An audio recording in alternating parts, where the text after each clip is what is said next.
Yeah, assalamu alaikum. This is Brother Clifton Raheem Bradley, and out of Chicago, the United States of America.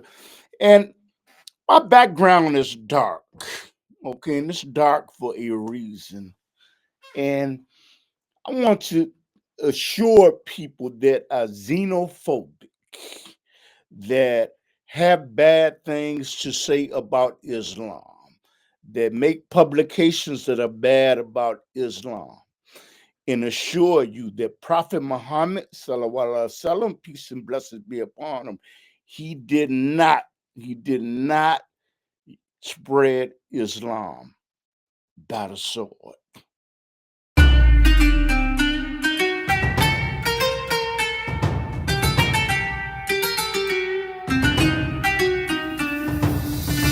Assalamu alaikum, brother. Alaikum salam. All praises to Allah. I was like, what is going on? So you know what? Because you don't people do not prioritize your time like their time.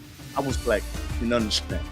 But anyway, what I always said, there's always some 15 circumstances. So, assalamu alaikum. This is Clifton Raheem Bradley again. This is the recap. And the thing is, I have a brother on air. This is being streamed on Facebook, YouTube, and other social media platforms. But I have a brother on that I have been wanting to get on with you. And you know what? But the thing is, it don't happen in our time. It happens hard. Brother, assalamu alaikum and Ramadan Mubarak. Wa alaikum salam, Ramadan Kareem. Yes. And you know what, y'all, and you know what, I want to know, and the people want to know, because there are people looking on YouTube. First of all, what's your name, and give me a brief introduction of yourself. Okay, LaRon Marks, aka Ron Salam. I'm a philanthropist, entrepreneur. You know, I do many things. I wear many hats. You know, construction management. I deal a little in the entertainment realm. My background DJing and producing, had a record label. I've been all over the country, everywhere. So I did a lot of things, and sold apparel, clothing, and stuff like that of that nature. Give a shout out there to Red Ross. Yeah, definitely. Oh, Rossi. Mm-hmm. He's a good brother. Oh yeah. And you know what, brother? When we talk about the subject matter of Islam, what I would like to know is, did you start out in the church? And if so, what church? No, not really. My background, I came from a Baptist family. Okay, my grandmother. Okay, what's her name? Georgia Marks. Okay. Georgia Marks, and my mom, she believed in God, but she wasn't quite convinced in terms of her really getting she was into church like that. So she allowed me and my sister to go if we wanted to or not, and I went at times and to her church. It was on 71st and something when I was living on the west side. So a lot of the things I saw What side? Yeah, a lot of things I saw in the church, it was like, in terms of me, it was a lot of scandal going on, and I seen a lot of hypocrisy. You know what I'm saying? I saw a lot of hypocrisy at her church, and it was just like I said, they not, in terms of worshiping God, depending on the hustle that I seen and where I come from, it was like, so I just kind of backed off from it until my calling, I would say, that was the overall motivating factor that determined that you was not going to follow the Trinity. That was the Exactly. number one factor. Exactly. So, I always had that God sense in me. I remember at an age probably about 11, where I just had some kind of epiphany or something that was just like God said, start praying or something, but I had no denomination, you know what I'm saying? So I always believed, I followed the Christians, no disrespect. And then I followed them. And then I was on the journey of finding what was for me, from them to studying with the Israelites and, then Islam. Okay. Yeah. So what wound up happening, I heard a brother, matter of fact, I was at a friend of mine's house in high school, and he was listening to a Farrakhan tape. And that's what really drew me. Never heard a black man speak like that before. You know what I'm saying? It was radical during the time, you know what I'm saying? But never heard a black man speak unapologetic like he did, And that drew me in, and I followed the nation, Malcolm. Yes. And by the time I was 23, I wound up taking my Shahada as an Orthodox Muslim over at Al-Fatih. And Al-Fatih, for people that do not know, that don't live in Chicago, it's at 47 in Woodlawn, Chicago. Mm-hmm. At that address. Imam's name is Omar. Okay. Yeah. And I'd like to ask you, when you made that transition from Christianity, to a certain degree, what was your family's reaction? What did they think when this epiphany came on you and you stopped eating pork, stopped eating, smoking cigarettes? I'm just using that example. What was your family's reaction? Well, during the time, my mom, she always was a supporter of me. And what was your mother's name? Catherine March Walker. She's deceased though now. Been deceased for some years. So what wound up happening, when I decided, one day I just was over by Al-Fatih, and I just walked up in there, and I wound up taking my Shahada, What is Shahada? Somebody doesn't know what Shahada. Somebody out there, what this investigating Islam, they have no idea what is Shahada. Your declaration to Islam. It's a declaration saying that you believe in Allah and His Prophet Muhammad, peace be upon him. So I made my declaration. I was very, I'm gonna say, I wasn't that educated in Islam, but I knew that it was for me. You know what I'm saying? Like they say, Allah chooses Muslims. So, with my family, like I said, traditionally Christian family, I wound up, my mom, like I said, all of a sudden, because I used to eat pork every day, all day, for what they say, from the rooter to the tutor. I love bacon, all that stuff. So it became, my mom used to cook on the weekends, breakfast and stuff. So I had to pull away from the bacon and all that, and they used to be like making fun of me. I said, man, make me a hamburger patty.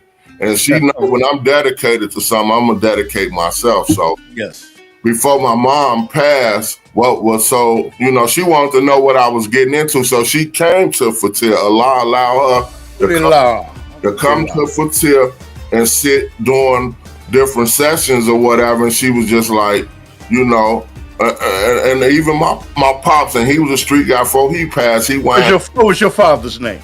Michael Walker. Okay. Let's call him Big Mike, a truck like Big Mike. Okay. Yeah, okay. He was a big guy. So, you know what I'm saying? So my mom came and sat down with us, and she was interested, very interested, you know what I'm saying, before she passed, because she wound up passing a few years after that, you know what I'm saying? But she happened to take Shahada? No, she never took her Shahada, but she came to the masjid at least a few times though to see what I was getting into, and Allah was letting her know that I was gonna be all right, you know, because I was in the streets, you know. So yeah, from there on out, I had my journey with Islam from right after I took my Shahada. For till when they closed down for a while for renovation. Yes. So it was like I didn't know what to do or where to go. I didn't even know about Jumu'ah prayers on Fridays and none of that. I wound up going back to the streets for about 7 years. I went back to the streets for 7 years exactly. And I remember riding past Fatil when they reopened, and I felt like, man, I don't feel right. I feel dirty because I'm out here paneling in these streets or whatever. And you know, I asked a lot. So one day I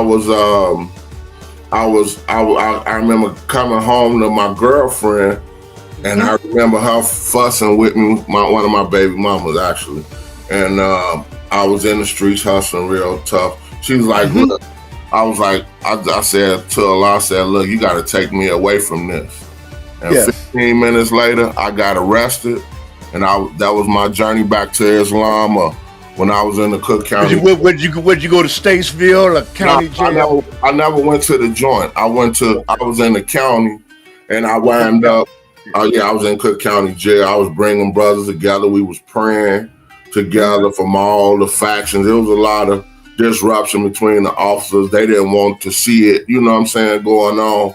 So they tried everything they could to bust up, you know, Muslim services and different stuff like that. But they knew I was adamant, and that stopped a lot of the, you know, the gang wars and stuff. Brothers was praying together, trying to get back home to their families, and you know what I'm saying. So we wind up, you know, praying every day and on our, you know, deck or whatever. So, you know, from there, I learned how to pray properly. I learned my Arabic, you know what I'm saying, the whole nine.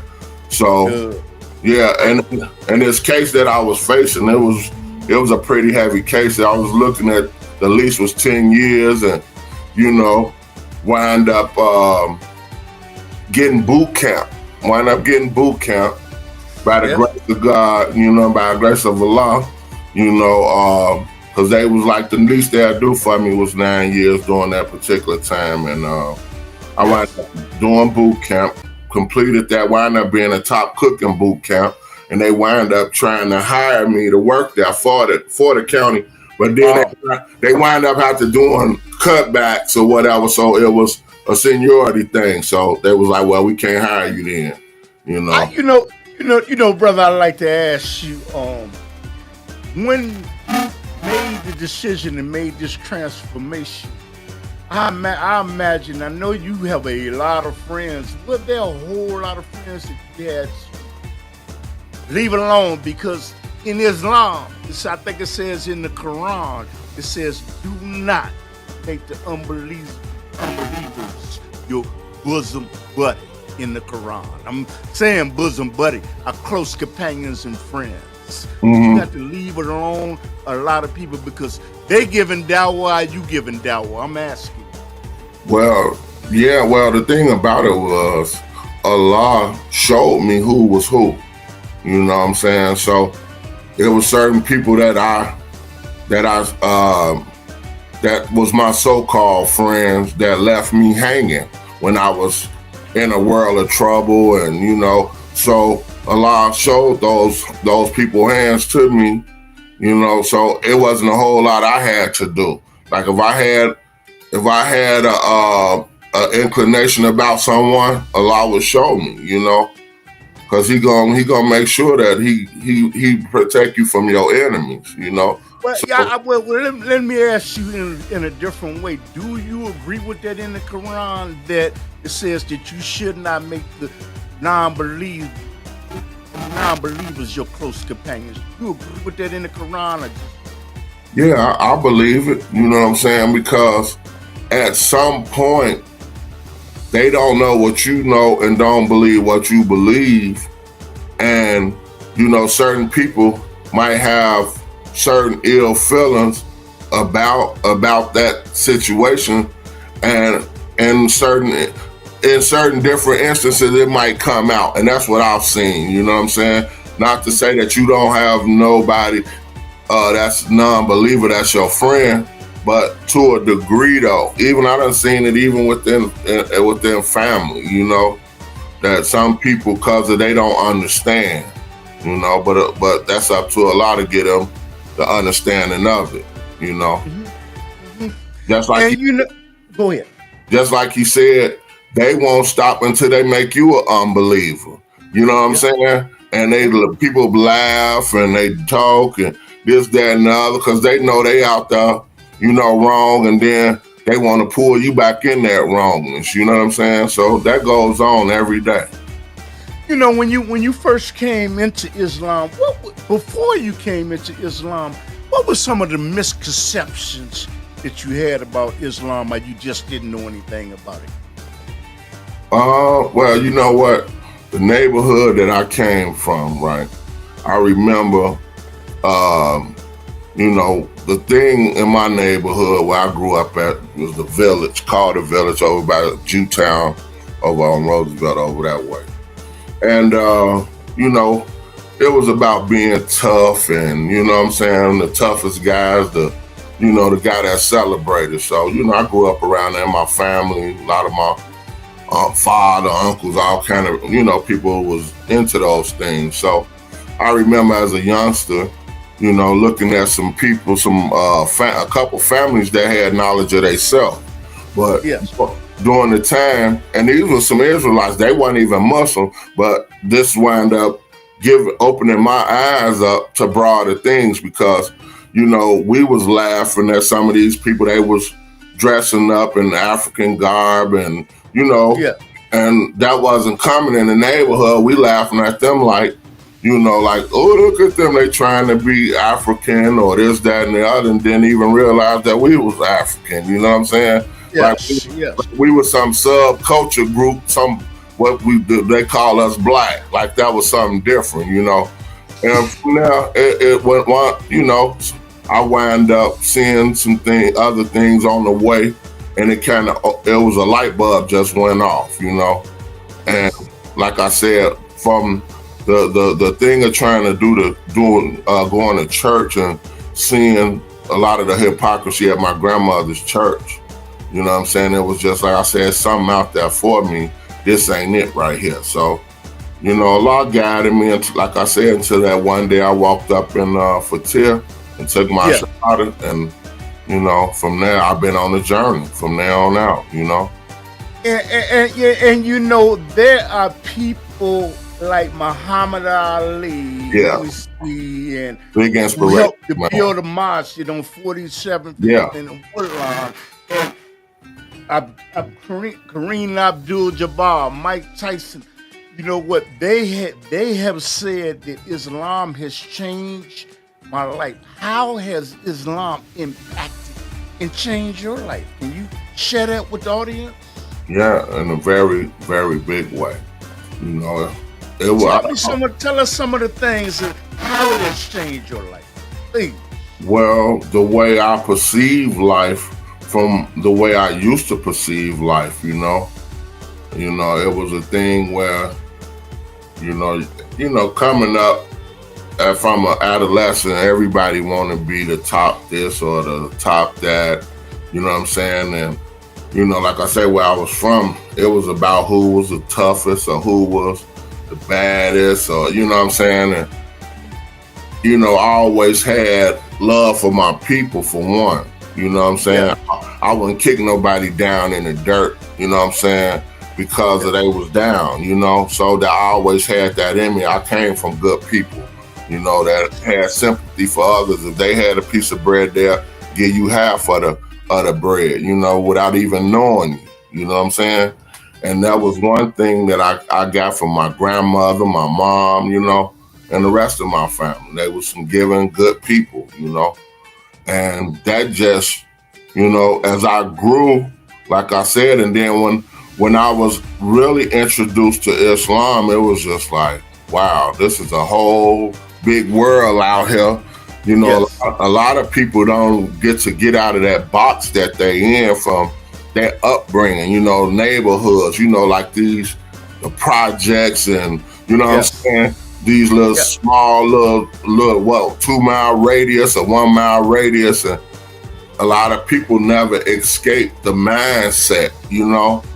Yes. And my mind wound up meeting other brothers on the international level, brothers from all over the world, and, you know, exploring and doing business and other things, and just seeing how other people live. And, you know what I'm saying? It made a real big difference in my life. It opened me up to a broader horizon, so to say. Yes.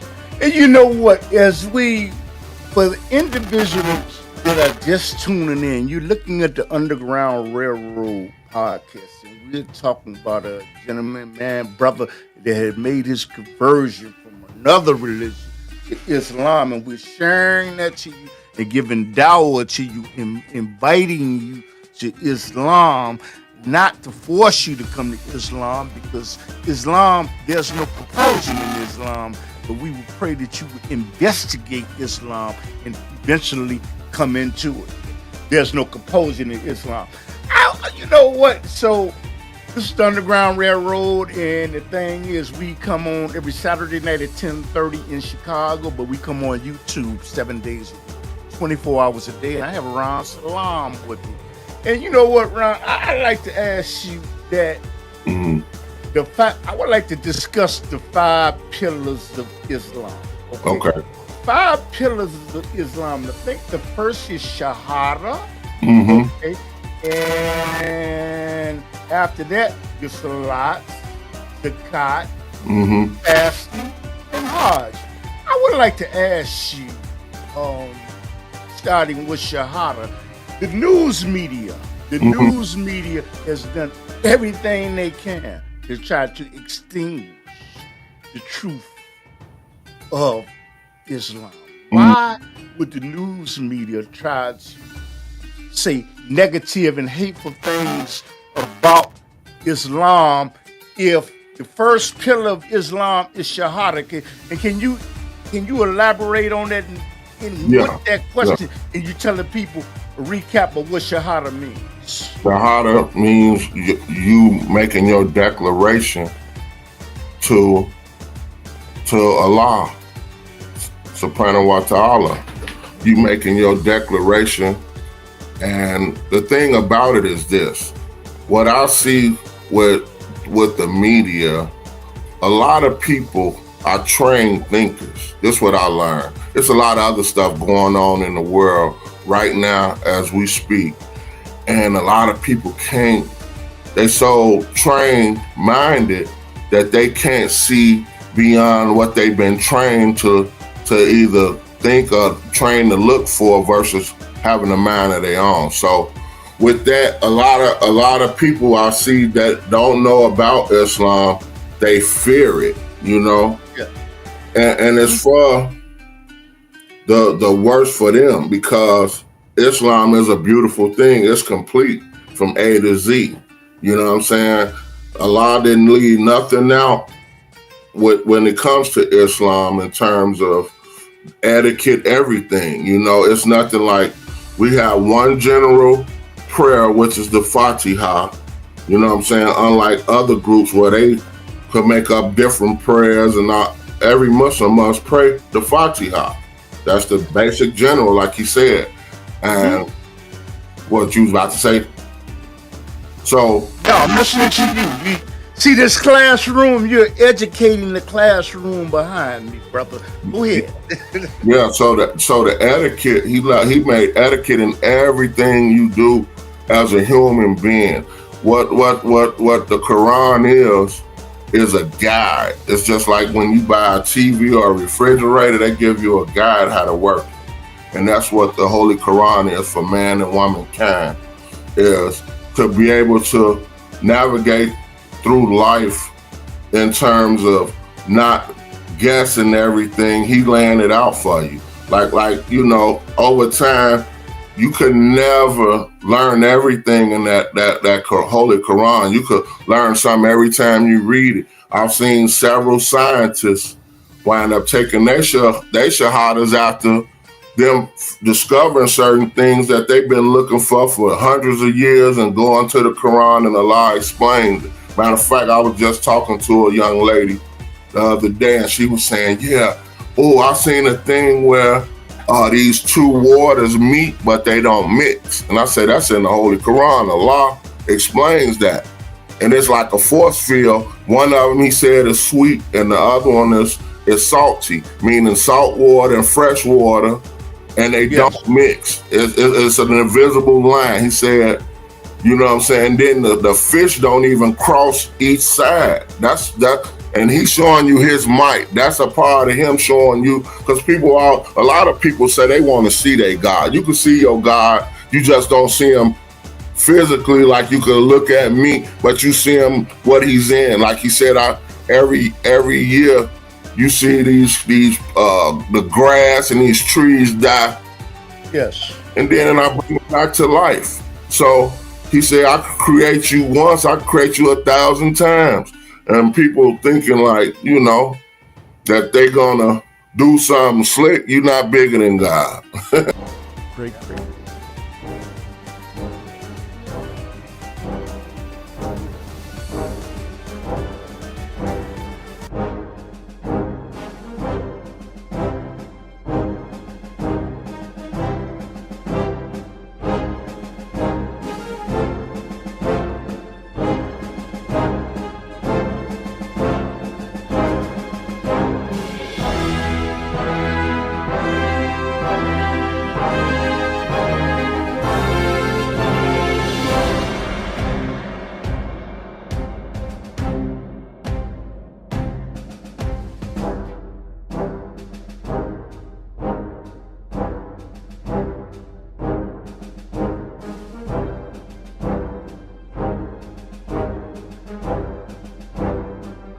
Because I happen to have known someone who was in the NSA.